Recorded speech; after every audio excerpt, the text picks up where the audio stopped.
Well, what's up, good people and Eagle fans? Mark Holmes here, and as always, I want to say thank you all for watching, commenting, subscribing, and being part of the Joe Boo Sports Report. Without you guys, as well as you ladies, you know that this literally does not work. Hope you're all having a great day. Just had fun being on the Dan Saleo show and giving Philly 500 a hard way to go about him crying at the draft. But before we get into all of that stuff, we got plenty of time to take care of that.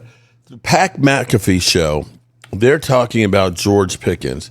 This is the scene of the crime where Adam Schefter, doing Adam Schefter-isms, came through and started talking about that George Pickens was going to be demanding a trade and everything else.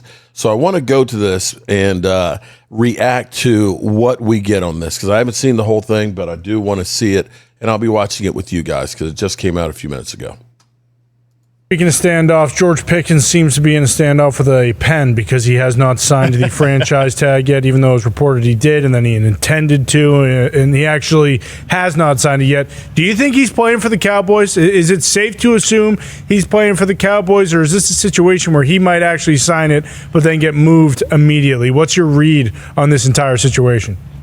Okay, a couple of things. So he has told the Cowboys that he intends to sign it. Now, I think it's a weird thing, whatever people do, emailing him a piece of paper. I don't know why I said fax. Emailing him a piece of paper and then just if he's traded, but I wouldn't be beyond stunned because I've seen this before, right? The Cowboys have been adamant. They do not intend to trade him. Stephen Jones has said on the record he is going to be playing for them.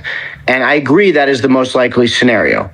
But everyone has a price, and there is a possibility that someone could say, you know what? Playing under the franchise. I know. That's what I just heard right there, right? You would know better than me, being a former franchise. So we got a little bit of a battle here.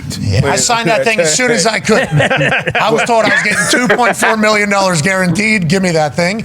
Much different situation for George Pickens and everybody else. Yeah, and he's, entering the prime, and what you want is long-term commitment money-wise for these wide receivers, especially what the market is for wide receivers at the top of the market, and the big difference is playing on the tag. The tag is what, 27?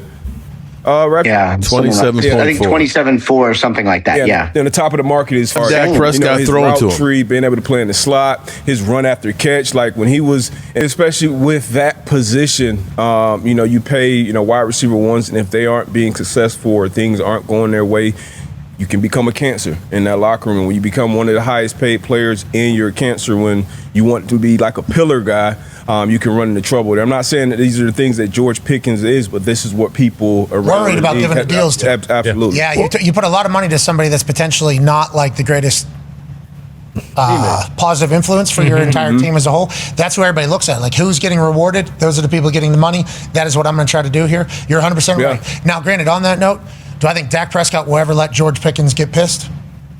Because it's all kind of hit on him, right? Yeah. On who gets the ball, who doesn't get the ball. Kind of, because defense, you could just shade him. You saw some games where people are like, oh, he's not running routes, because sometimes as a wide receiver, you see the safety shaded over top. You're like, okay, I'm not getting the ball here. Let me just kind of half-ass this route. All receivers don't do that, but you can kind of get taken out of the game. And then as a defender, I'll give Brandon Marshall for an example. For us as defenders, coming into the game, we're like, hey, take 15 out early. At some point in the middle of the first quarter, second quarter, you're going to see him on the sideline, dog cussing Josh McDaniels or whoever his head coach or play caller is. Like, okay, got him. So that's what you want. So can you stay encouraged? Like Justin Jefferson, it doesn't matter who's playing quarterback, how much production he's running routes full speed, he's doing his thing. And if you don't stop Brandon Marshall early, he'll have 20-some receptions. Yeah. That happened if he gets going early, T.O., like those type of receivers, they get going early, it gets ugly for you. But if you take them out early, it can possibly impact that whole game. And team. But on that note, it feels like Dak has probably warranted a lot of trust and respect potentially from George Pickens. Yep. Like, hey, if I don't get you some days, we will definitely get you the ball late. It's a big deal. Wide receivers are dependent upon a lot of other things. On the quarterback. And they are judged harshly on a lot of little things. So it's like they know exactly what they're going to be judged upon. Okay, yards, touchdowns, championships. Okay, that's what the wide receivers are going to be judged upon. And it's like there's a lot of other things that have to happen for them to get anything. And that's why you hear AJ AJ Brown's like, I need the fucking ball. Right. Okay, this is what everybody has told me I'm going to be judged upon. So let's go ahead and make that happen.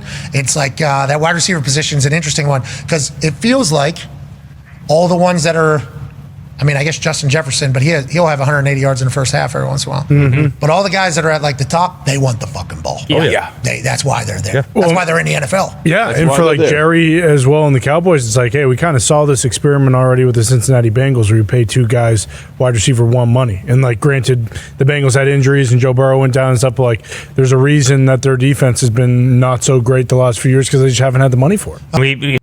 All right, so there we have it. There we have it, good people. Maybe good news on George Pickens. We can hope that this thing actually does get signed. He plays this year on the tag. We are a better team with him than without him. As always, I appreciate you guys. Oh, wait a minute. I tell you what. We'll give you a little bonus taste right here.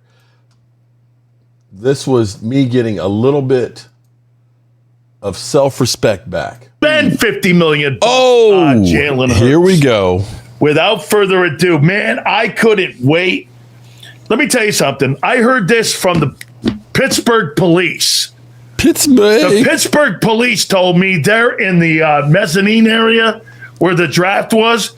There was this giant James Madison guy rolling around out there, and he was going all in on everyone, ripping all the Eagle fans and shitting on everybody, going, the Cowboys are back, baby.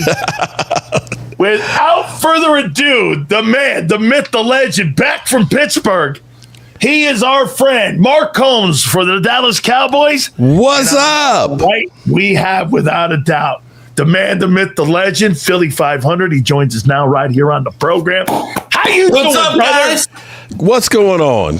Wonderful. How are you? So, can I say something before we get started here? Please. You know, I have been doing this since 2016 when Dak Prescott got drafted. I have literally seen my team choke in the playoffs. I've seen them trade away Amari Cooper for a ham sandwich. I've seen Micah Parsons literally traded away, and I've been passed out drunk on the floor. I've seen us lose and get obliterated by the Green Bay Packers. But you know something you have never seen me do? What's that? Cry like a little bitch like Philly 500 did. Now, why are you going at... Nah. There's no crying in football. There's no passion. Passion. I don't have passion. Literally falling the fuck out. Okay. Hey, but I don't cry like a little girl. Come on, Philly. Wait a second. Man up. If you're going to come in like that, I've got to give... We'll have the whole thing up later for you guys, or check out that live stream because it was good, man. It was good. All right, people. I'll see you soon. Peace out.